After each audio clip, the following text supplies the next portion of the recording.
Making sure our recording is on. Okay, we are now recording. So my name is Matt Menefee, and I am here with University High School. I'm here on behalf of University High School Forensic Science, and I'm here with Mr. Haywood Sawyer, who is a private investigator. And so, Mr. Sawyer, if you can go ahead and tell us a little bit about your background, just to start us off. Yes, sir. So my name is Haywood Sawyer, On-Call Investigative Solutions. We started in 2015 as a private investigation firm here in McLennan County. Since then, we've expanded all over the state of Texas. Before that, I was in law enforcement for a number of years. I primarily worked crimes against children's cases. So that ranged everything from aggravated sexual assault of a child, capital murder of a child, a 2-year-old got beat to death. So I investigated that. I've investigated numerous other homicides, robberies, auto pedestrian accidents. I mean, I've got a vast experience in a lot of different areas. Because of investigations. After 2015, starting this company, I started off with just myself, and now we got a paralegal that works for us, and we also have 2 other investigators that work for us. Okay. And which department did you, I believe, looking at your resume, you served with Belmead PD? Yes, sir. So I was over in Belmead Police Department. Okay. So, hold on, let me go back to my question list here. All right. So take me through, okay, so first off, what is a private investigator as opposed to, say, like a criminal investigator or someone who works for the state? What is your job as a private investigator? What does it kind of entail?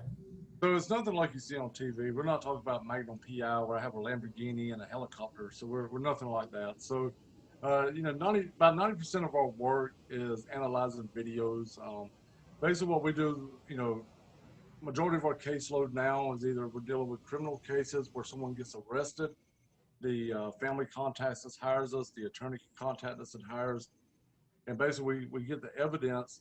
We look at the case, we look at what kind of evidence that the state has against our defendant. Then we go out, just like the police do, we go out, we interview people, we go out, recreate the crime scene, we go out and pull data from like MHMR, Mental Health and Mental Retardation Program, Hillcrest, Providence Hospital, pull a lot of medical records, a lot of police files, a lot of calls for services. If the police go out to your house, we get the calls for service every time they've been out there.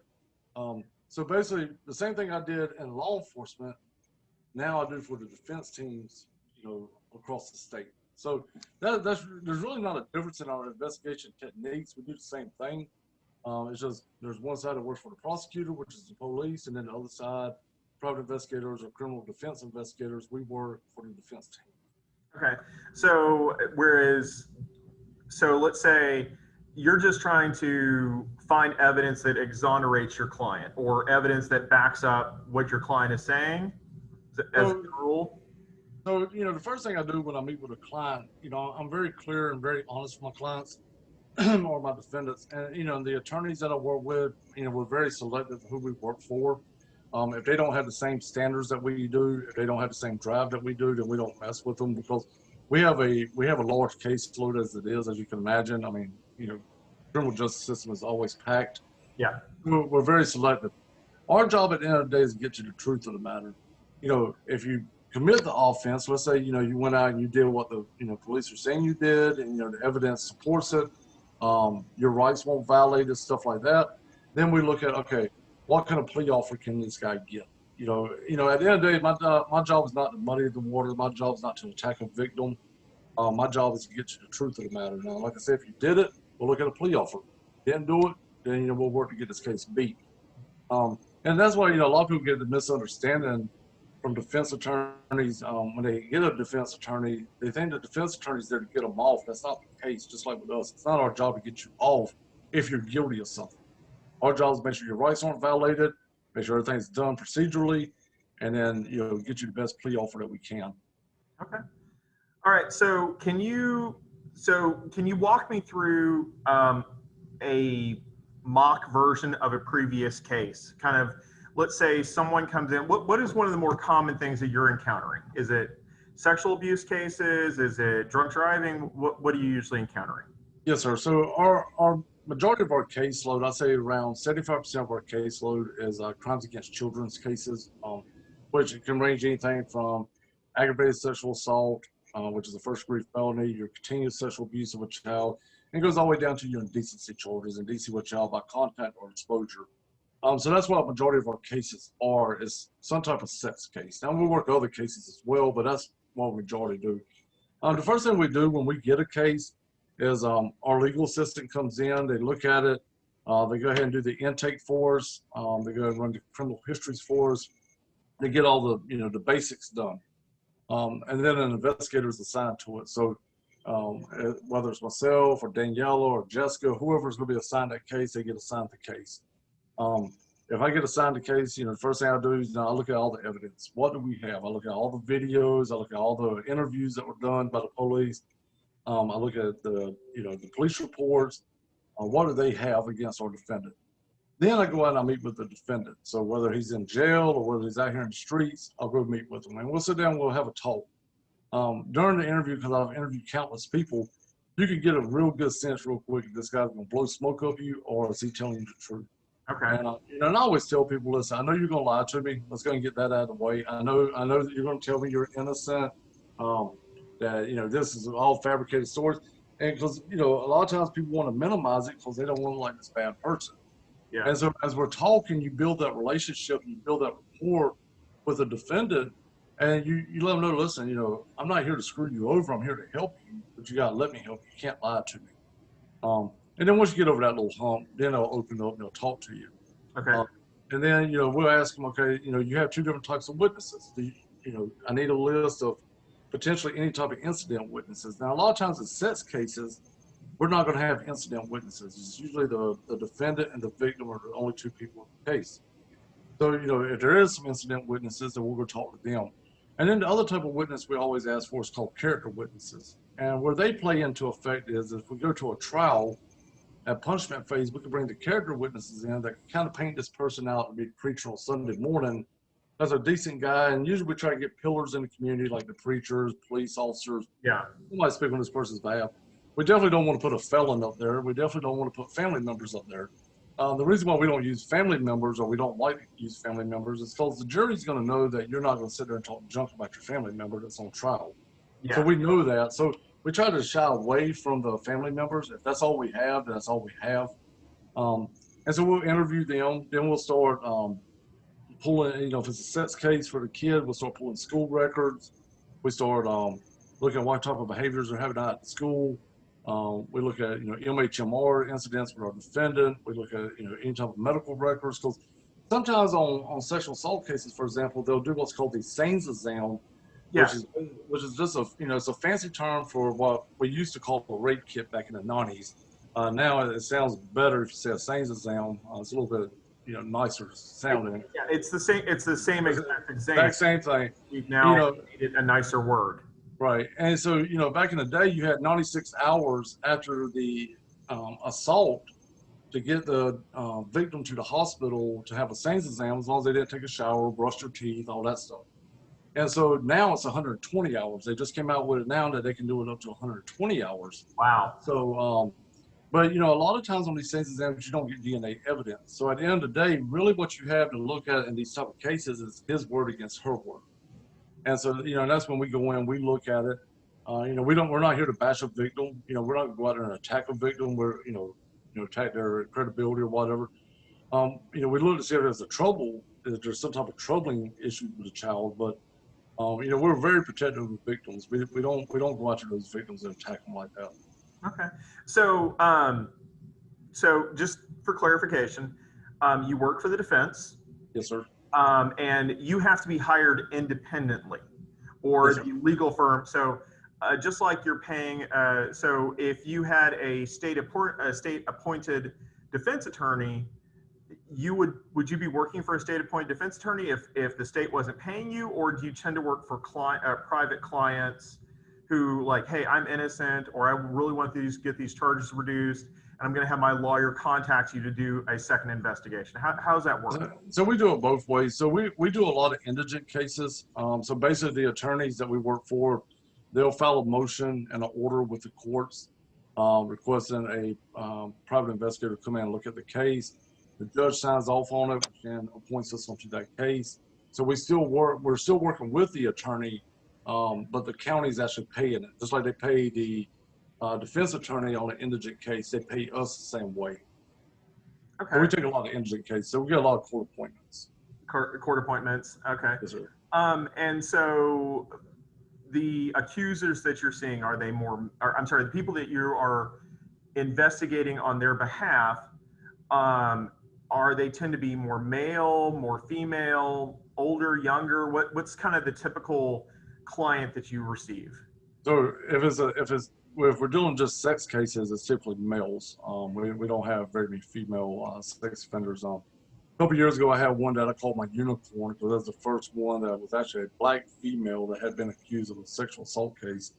Even though she didn't do it, but she was the unicorn. It's like I've never had, even when I was a cop, all the cases I worked as a cop, never had a black female as a suspect. So, typically our clients are defendants on those type of cases. We have, Hispanics, we have a lot of white males.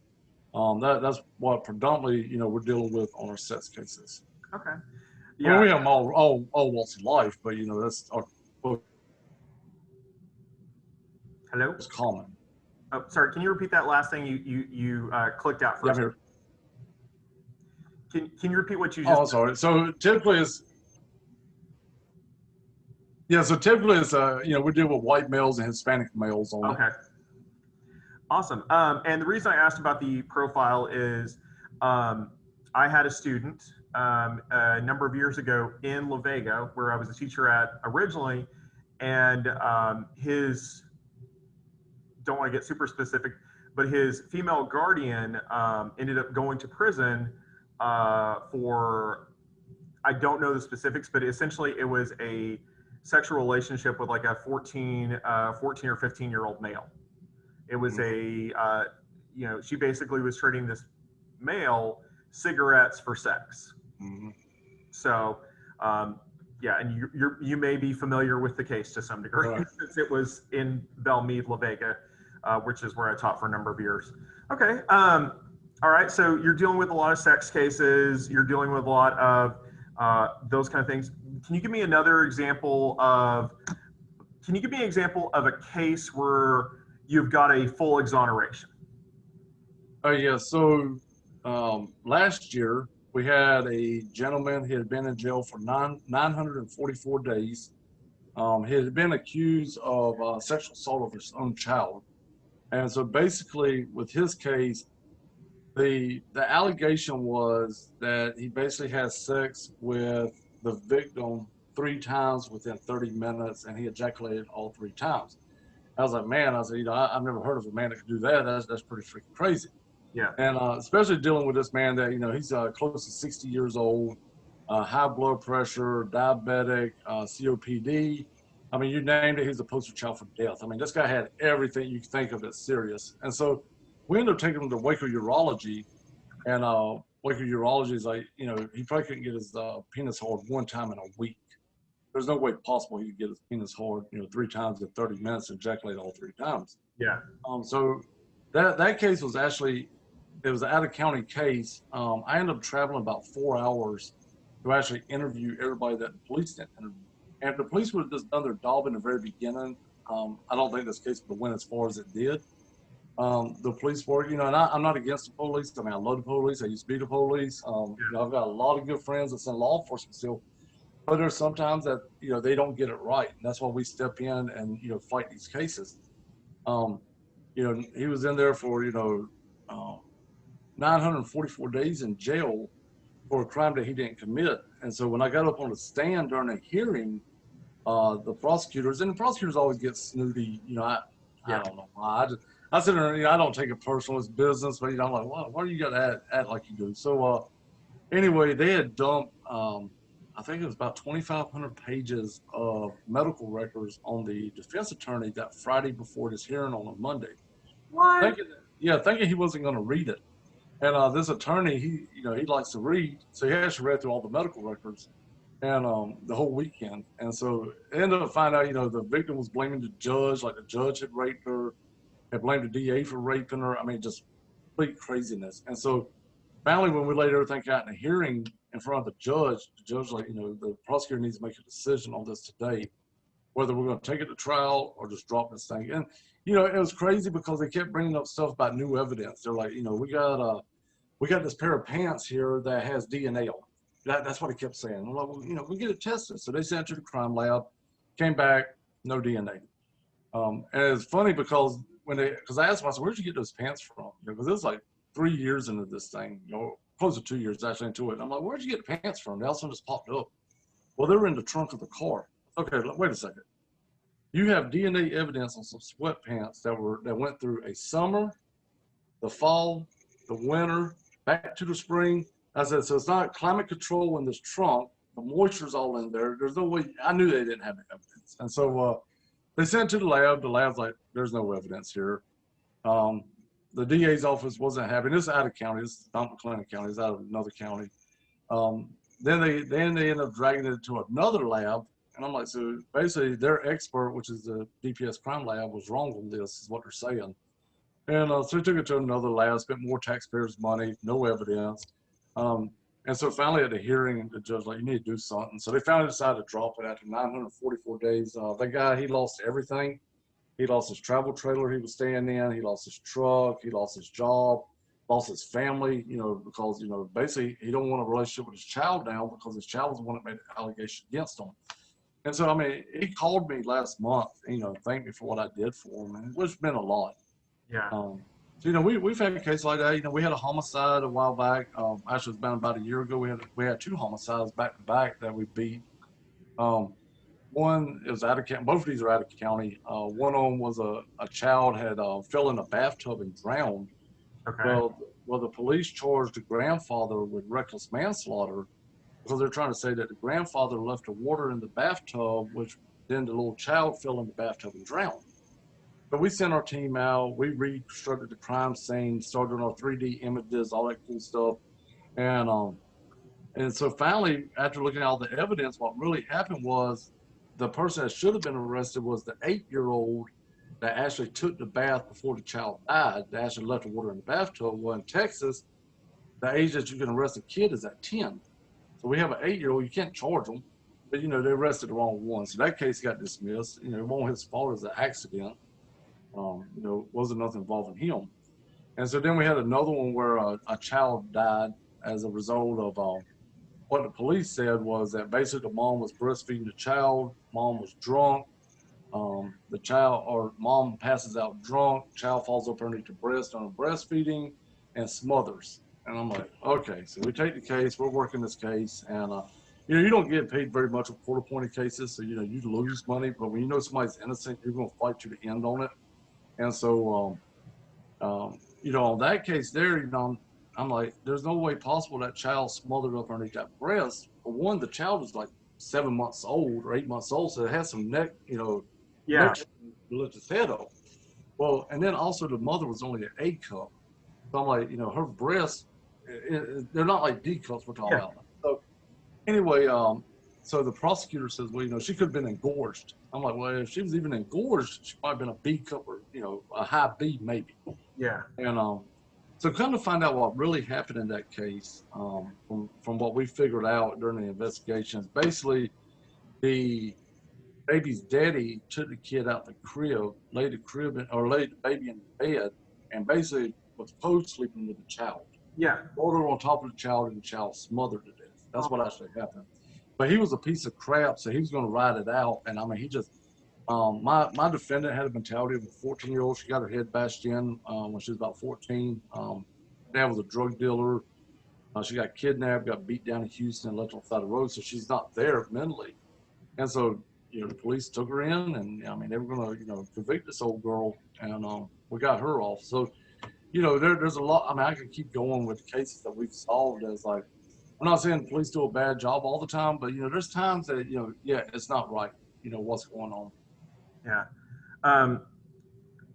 So, it sounds like you're an advocate for the victim when the police may not be as thorough as they want. May not be as thorough as they need to be in investigating a case.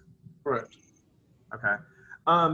So give me if you can give me a case of where, hey, this guy, he did something, or this person did something horrible, and we were able to plea him down because of circumstances. So can you give me an example of something like that?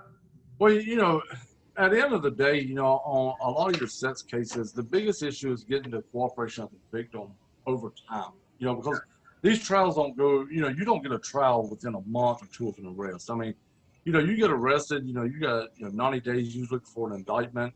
And then after your indictment is done, then we go into, we get all the discovery, which is all the evidence. We get all the evidence. Then that takes time. And, the criminal justice system is so backed up. I mean, they just ran an article in Waco Trib this weekend about it, about how backed up the system is. Um, and so, it could be, a long, long time. Well, the prosecutors know that. And so, they'll offer off a plea deal, say 30 years on an ag sexual assault case. And that's in the best interest of our client. It's always the best interest of the victim in that case, then, because we don't want that victim to get up on the stand. We don't want, no defense attorney that's worth their weight wants to rip a victim apart on the stand. Yeah. We don't want that. That's just not right. And I refuse to work with anybody that would do that. But at the end of the day, if it's, we look at it that, our victim can't be located, or, there's little things that may be off, but it's still enough evidence. They still have no probable cause to arrest, and we can't prove a reasonable doubt. Then we'll tell a guy, hey, you might want to take this plea offer. And they typically, they'll listen. They always want to, talk to their family about it first. And we tell everybody, don't talk on the phone if you're in jail, because it's all can all be recorded.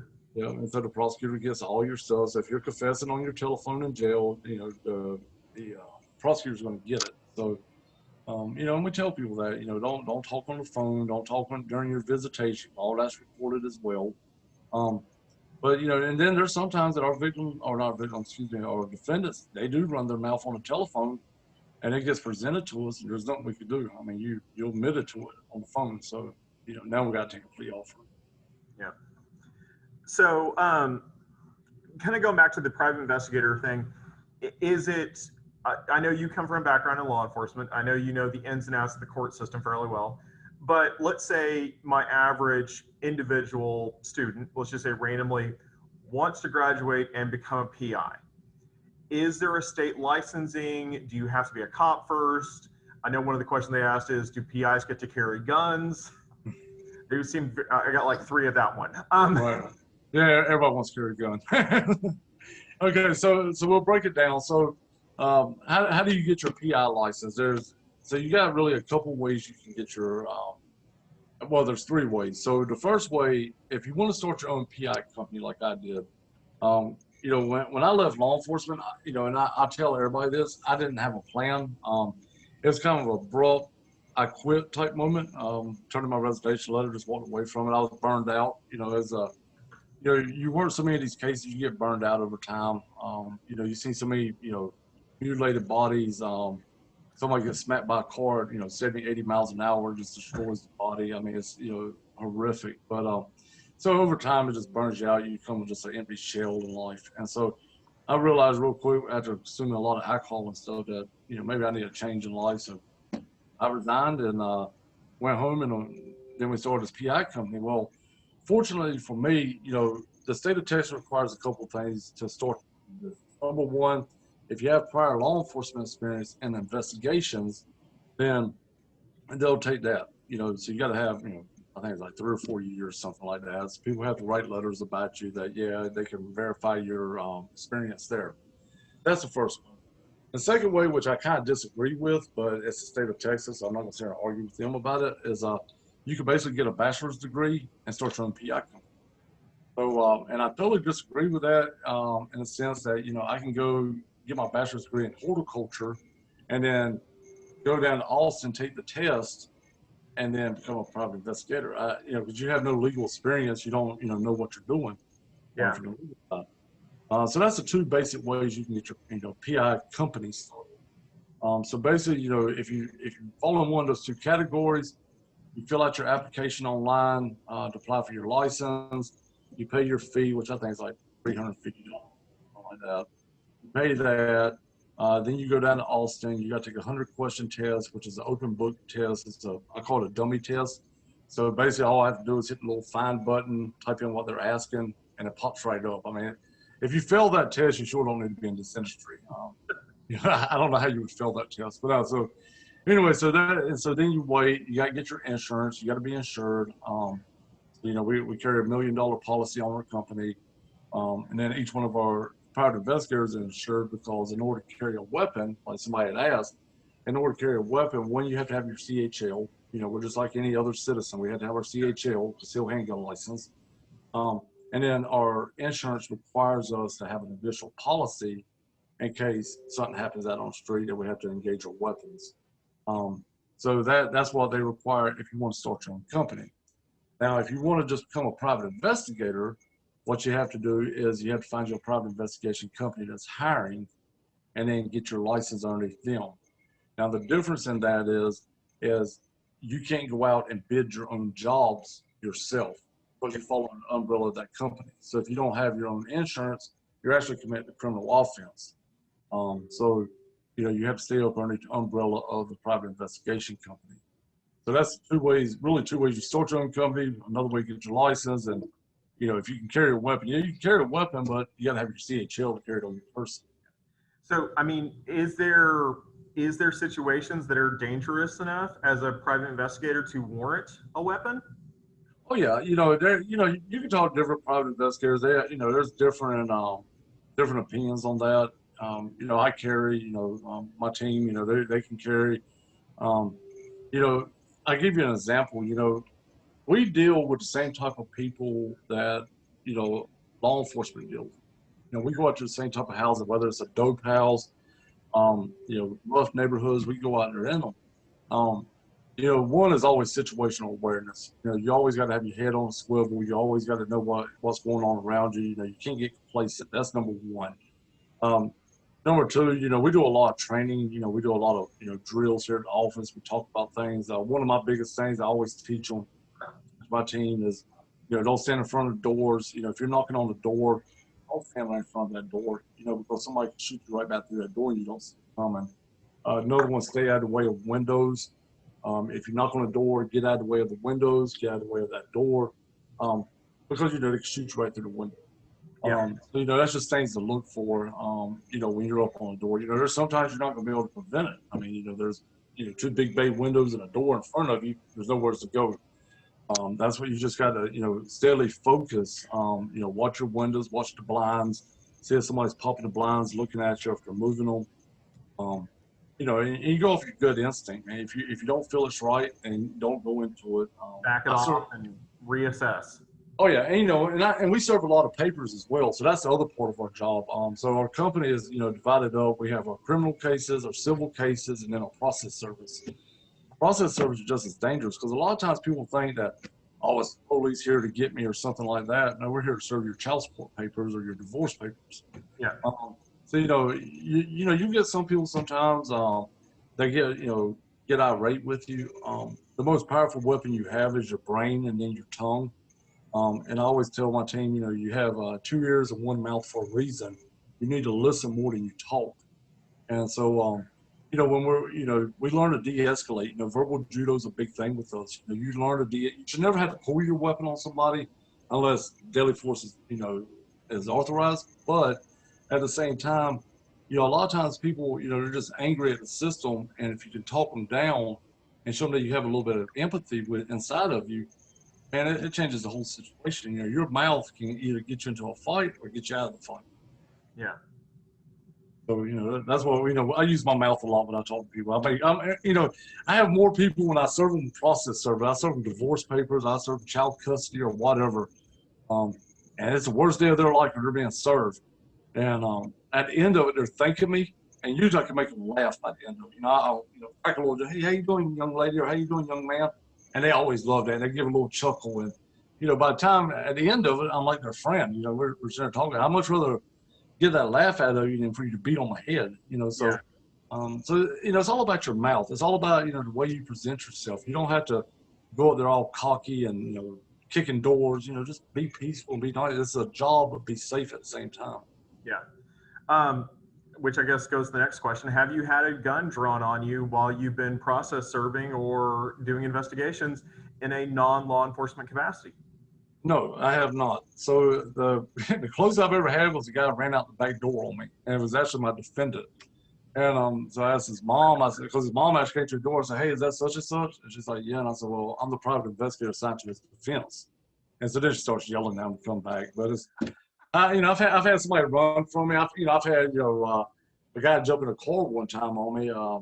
But no, I never, I've had one of my teammates actually had a guy, try to jump on her one time. And I think once he saw that she wasn't backing down, she's, 5'1", about 120 pounds.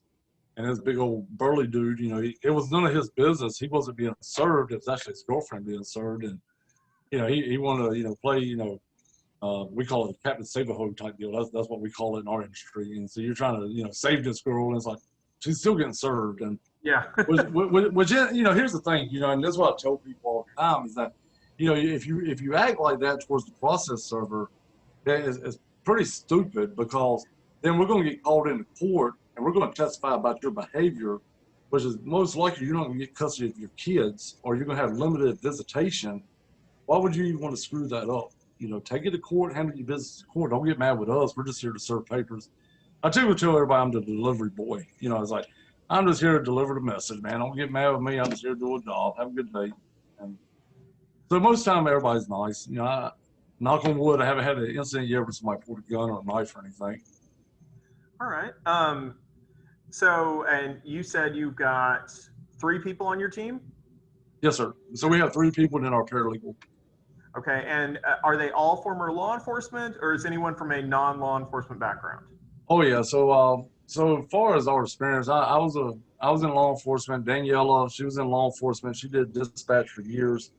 And then Jessica has no law enforcement background, and she's good at what she does. Jessica's real good at research and the dark web, so she knows how to go behind the scenes on the internet to track people, find stuff. So she's a very valuable asset to us, and plus, she's good at her cases. So I don't, I used to think when I first started this company that everybody need to have, they had to have some type of law enforcement background. I believe you need to have it to run a company, but I don't think every private investigator should have that, because they bring different experiences to the team. A lot of times when you're prior law enforcement, you come with bad experiences or bad habits, and bad habits are hard to break. So, and that's the thing with our team. We believe in, no excuses, only solutions, and we always, believe customers. Customers aren't always right, and I always tell them that. But we always, convince them this is the way you need to do it. So, yeah. Again, it's all about your mouth, how you talk. Okay. Because this is something I have to go over with my students all the time. Is there anything ever really hidden on the internet if you put it on there? No. Here's the thing that's so funny about that, and I laugh at this every time I see it, because I've even seen attorneys post this on their Facebook, and I'm like, wow, this is dumb. So there's a thing going around on Facebook a while back about Facebook, I don't give you consent to take my photos. Listen, that's a bunch of garbage, because here's what happens. I will pull everything off of your Facebook, and we will use it against you in court. That's the way it is. Once you put it on the internet, it's on the internet. Whether you're doing your little nudie photos on Snapchat or whatever, we can get them. We can find them and get them. The good thing about Jessica, she knows the dark web, which is amazing because of the amount of security stuff that she has to go through to get there. But the stuff that, you can't hide on the internet, and people, they're like, oh, well, I'll use a different name or whatever. That doesn't matter. We can track you right back down. So, no, the stuff you're putting on that internet is not protected. We can get it. We can use it against you.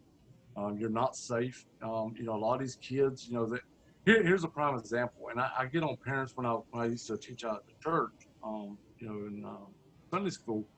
I used to tell parents all the time, you see on the back of these cars, you got mom, dad, 3 little kids, a puppy dog, and a cat. I'm like, okay, I know what size your family is now. And then I see you got, let's say, University has, logo on your back glass. Well, I know your kid goes to University High School. Then, because for 1995, I can go into a database and I can run your license plate. Now I know where you live at. And so then I could run, and then I could click on a link, and then it tells me everybody that's registered to that house and every vehicle registered to that house. I can start building a profile to attack whoever I want to attack in that home, and just watch them. So, people post these pictures on the internet. They post pictures of, them and their girlfriend, and they saying, well, we turn off our locations, but that doesn't matter. We can still figure it out. There's nothing safe on the internet. It's scary with the young people, but they believe it. They're like, oh, I can post this on my Facebook that I don't authorize law enforcement or Facebook to take my stuff as public information. We're going to get it. Well, and I have a lot of students who, so we get to run an Instagram page for forensics. So we kind of promote stuff that we're doing in class and things like that. And it's a district authorized page, but, I'll have students follow me, and every once in a while I'll click back and be like, oh, it's private profile. I'm like, how hard is that really to get through? And perfectly honest, if I really wanted to, we could get through that profile in probably less than 20 minutes. Right. And that's the thing, the dark web, and that's what I was talking about earlier. And that's Jessica's expertise in life. That's what she does. And, she's getting better and better every day at it. It's a world that you can backdoor really anything to figure it out. I mean, there's ways of getting around things. Okay. We don't realize. All right. So we're kind of coming toward the end with some questions here. And so some of the more specific questions that they wanted to know was, how do you, obviously you make money. Is this a well-paying job? And because it's, students, they really just want to know, I mean, is this something that I could retire on and have a good living, or how's the money in PI work? So, it's all about your hustle, and that's what I tell everybody. I can go out here and work at, any job and start a company up, and, as long as you're dedicated and hustling, you can do it. Yeah, I mean, you make good money. Here, it depends on your region. So let's take, for example, Waco, since we're in the Waco area. Private investigations, it's easily between 75 up to about $110 an hour. Okay. Now everybody's gonna be like, oh crap, man, I'm gonna be a PI tomorrow. Wait a second now. Let me explain that money real quick to you. So if I pay myself $20 an hour, and then I have a paralegal that I pay, let's say $15 an hour, well, there's 35 out of that, let's say $100 for easy numbers. I'm not that smart. Then you got your building that you got to rent. Then you got utilities, and then you got your databases. That little $100 sounds cool in the very beginning, but then when you break down all your expenses, it's like, wait a second, that's not really all that much. My wife and I, we're both private investigators, and we make a good living. I mean, a comfortable living. I mean, we pay all of our bills, and we take trips, and we're able to grow our company. It's all about how hard are you willing to work. After we get off this Zoom today, I have a meeting after this, and then tonight I'll be going out doing surveillance. I'll probably be out till 10 or 11 o'clock at night doing surveillance. Right back up early in the morning at 6 doing it again. It's all about, you work for yourself. You got to hustle. And that's where a lot of PI companies during COVID, they shut down. A lot of my buddies, they shut down their companies. It's because they weren't hustling. There was work to be made. I mean, whether it's companies hiring us because their employees claim they're at home because of COVID, but they're really at the mall. You got hired to do stuff like that, cheating spouses. I mean, man, it's a dime a dozen for us. But, at the end of the day, it's all about how hard you're willing to work and how hungry you are to be successful. Okay. So, you can make a lot of money, or you can sink your company, which a lot of my buddies sunk their companies and went back to public jobs. Yeah. So what you're saying is basically it's about, the money's good, but it's really about the hustle if you want to make the big bucks. If you want to work and you want to be out there, I've got clients, I got a lot of clients in Dallas, a lot of clients in Waco area, surrounding counties. I mean, we travel the whole state. Like, for example, I'm going to take a little trip out of town. When I get back, then I'll be down in San Angelo for about 4 days. I got a bunch of cases in San Angelo to work. Then I'll leave San Angelo, and then within 2 weeks, I'll be down in Port Aransas area. I've got cases in Port Aransas that have to be worked. So, we travel everywhere, So, and so that gives an opportunity, I get to go see the world, get to see Texas. Texas is the world in itself. But, so, we definitely, and the good thing about being a private investigator that, versus public jobs is I can work from anywhere. So, like, I'm going to take a little trip out of state, but I'll constantly be working because I got to hustle. So I always have my laptop with me. Wherever I have an internet connection, I can work. So if I'm down at the beach for a couple of weeks on vacation with a family, I still got my laptop out, working at night. So, you're always working, but you can always work as a PI anywhere. Yeah. So, sorry, Fred, I just completely blanked on That's fine. what I was going to ask. Well, I think we're about, I know my bell is about to ring Okay. very early, so I'm going to go ahead and stop the recording, but if you'll stay on for just a second longer.